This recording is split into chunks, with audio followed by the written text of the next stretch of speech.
छान आहे बघ. तेच आम्ही आज आलोय समई घ्यायला. समई आणि परत हा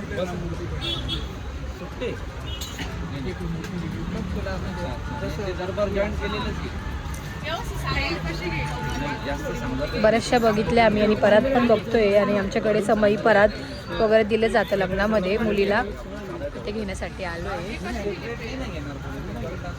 ते बरंचसं काय काय आहे छान छान.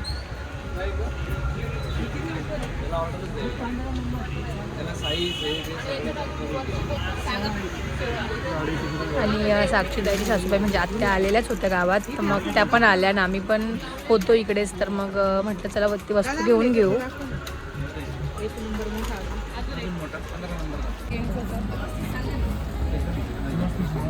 मस्त डिझाईन मला आवडली. टिपिकल पेक्षा काहीतरी नवीन डिझाईन आहे मोराची, छान आहे.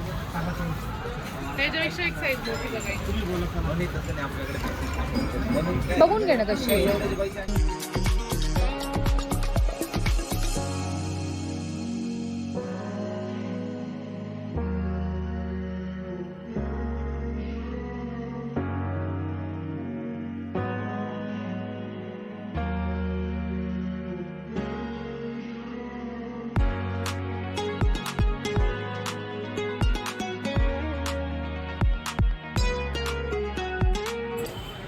वा काय छान लिहिले. माझ्या माहेरची भांडी बाई चालली सासरी ये, म्हणजे सासरी. हे बघ बरोबर त्यांनी लिहून दिलंय. असं तुम्हाला माझ्या माहेरची भांडी जे लिहायची नाही गरज आहे, डायरेक्ट त्यांनी लिहूनच पाठवलंय. हा म्हणजे मुली देतातच असं सासरी लग्नाच्या वेळेस द्यावे लागतं असं भांडी. मस्त आयडिया आहे. हो ना. काशाचं ताट आहे ना हे. पाव काय सुंदर आहे. किती जातं हे पूर्ण?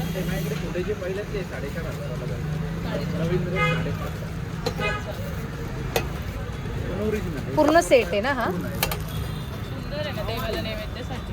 हा. आम्ही आता सराफ बाजारात आहे. जो गंगेवर रस्ता उतरतो त्या रोडला सराफ बाजाराचा रस्ता. इथे आम्ही अशोक मुरलीधर आंबेकर या शॉपमध्ये होतो आणि इथे खूप छान छान वस्तू आहेत आणि आम्ही परत घेतली आहे. आणि समय अजून बघतोय बिकॉज आम्हाला म्हणजे साक्षीताईला थोडी मोठी साईज हवी आहे. आणि एक फायनल तर केलं आहे तशा. ते बोलले की आम्ही हां लग्नाची पहिली वस्तू घेतली आहे. छान सुरुवात झाली लग्नाची चांगल्या वस्तूंपासून. तर बघू अजून एक दोन ठिकाणी काय आवडतं वगैरे. ते आपण मुकुटीतच घेतलं होतं ना देवीचं चक्रपूजेला. मस्त आहेत ते भांडे. Later that same evening. तर मंडळी तुम्ही बघितलं की आम्ही दुपारी सरा बाजारात गेलो होतो, वस्तू वगैरे गेलो, त्यांचं घरी आलो, काहीच केलं नाही. आणि आता जरा गावात आलो होतो मी आणि साक्षीताई. तर बघूया इथे काहीतरी मिरवणूक वगैरे आहे शिवजयंतीची, तर तुम्हाला दाखवते मी. इथे खूप आवाज आहे.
बघितलं आम्ही गावात गेलो होतो आणि तिकडे पण एवढी मोठी मिरवणूक असते मी स्वतः फर्स्ट टाइम बघितली आणि ती बघून वगैरे आलो आणि आता जेवण वगैरे केलं आणि आता वाजले 11:15 आणि माझ्या काय म्हणतात प्रेसॉन्सच्या 2 सेट मला कुरिअर करायचे आहेत आणि ते पण घरी सुरगाण्याला. आता उद्या साक्षता त्याच्यानंतर ती स्वतःच घेऊन जाणार आहे आणि क्लायंटने मला सांगितलं होते त्यांना कसे हवे आहेत तर ते मी आता इकडे बनवायला बसले आणि इकडे सगळं चालू आहे. याचा फायनल लुक तुम्हाला दाखवते आणि साक्षीताईसुद्धा उद्या जाणार आहे सुरगाण्याला तर तिच्याजवळ मी पाठवेल ते. तर बघूया पुढे कसं काय काय तुम्हाला दाखवते मी. आता वाजले 1 आणि माझे प्रेसॉन झाले आहेत रेडी. तुम्ही बघू शकता हे कॅटायवालेत केले आहेत. तर त्यांना एकाच हाताचे हवे होते पण ते 2 टाईपचे हवे होते, एक लेव्हेंडर आणि एक ब्लॅक. तर अशा पद्धतीने केले आहेत. ते उद्या पाठवून साक्षीताईसोबत आणि आता मी झोपते. Bye bye, good night. हेच तर मंडळी तुम्ही बघितलं आम्ही गावात वगैरे गेलो, थोड्याफार वस्तू घ्यायच्या त्या लग्नाच्या तर त्या वगैरे घेतल्या वगैरे आणि त्याचबरोबर संध्याकाळी शिवजयंतीचा मोठा कार्यक्रम पण होता, तुम्हाला तोही दाखवला मी. आणि त्यानंतर नेक्स्ट डेला मी काही शूट वगैरे नाही केलं आणि माझी एक्झामही स्टार्ट झाली होती त्यामुळे ब्लॉगही येत नव्हते. तर एक्झाम वगैरे झाली आणि आजपासून ब्लॉगही येतील. आणि त्याचबरोबर मला बरेचसे क्वेश्चन्स आले होते, क्वेश्चन विचारले, कमेंट्स पण भरपूर आल्या होत्या की ताई तू ड्रेस कुठून घेतला, काय घेतला आणि ते फॅब्रिक कुठलं आहे काय हे तुम्हाला मी सगळं डिटेल्समध्ये सांगते. तर मी जो ड्रेस घातला होता रेड, मी इथे फोटो टाकेल त्याचा, एंगेजमेंटला घातलेला ड्रेस.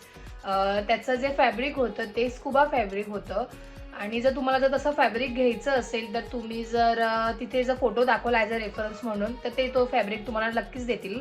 आणि ते डबलचं फॅब्रिक असं काहीतरी असतं तर ते मी घेतलं होतं आणि ते फोटोमध्ये दिसताना वेलवेट दिसतं बट ते वेलवेट नव्हतं. आणि ते मी मुंबईला घेतलं होतं मंगलदास मार्केटला. आणि त्याचबरोबर मी तो ड्रेस स्टिच केला होता तो मी इथे नाशिकला खालसा पंजाब म्हणून आहे, पंजाब खालसा टेलर गावात ते मेन रोडला, त्यांच्याकडे मी ते स्टिच केलं. आणि त्याच्यावरती जे पॅचेस वर्क होते ते मी पॅचेस वेगळे घेतले होते आणि ते मी आपलं फॅब्रिक ग्लू असतो त्याने ते लावले होते. मी तेही व्लॉगमध्ये दाखवलं होतं की कसं लावलं वगैरे.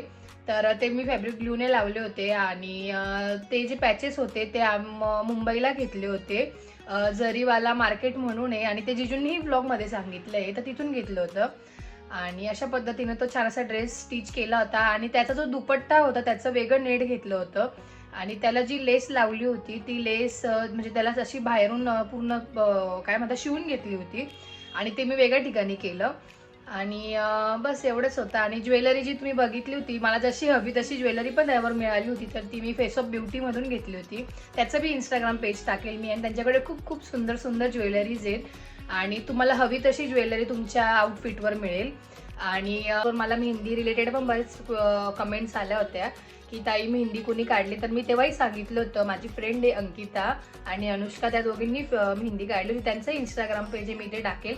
तुम्हाला पण काही ओकेजन वगैरे असं तुम्हाला जर मेहंदी काढायची असेल तर तुम्ही नक्कीच त्यांना DM करू शकतात. आणि राहिला प्रश्न बाकी सगळ्यांचे कॉस्ट्यूम वगैरे कसे काय होते हे दीदीने पण मायराज कॉर्नरवर सांगितले की कुणाची साडी कुठून घेतली कसं काय, तसं सगळं काही होतं. आणि आता कंटिन्यू ब्लॉग येतील आणि आता बरंच काही काही आहे पुढे, तुम्हाला पुढे ब्लॉगमध्ये बघायला मिळेलच. तर हा ब्लॉग आपण इथंच एंड करूया. अशाच नवीन ब्लॉगमध्ये भेटूया. लाईक शेअर सबस्क्राईब करायला विसरू नका. Bye bye.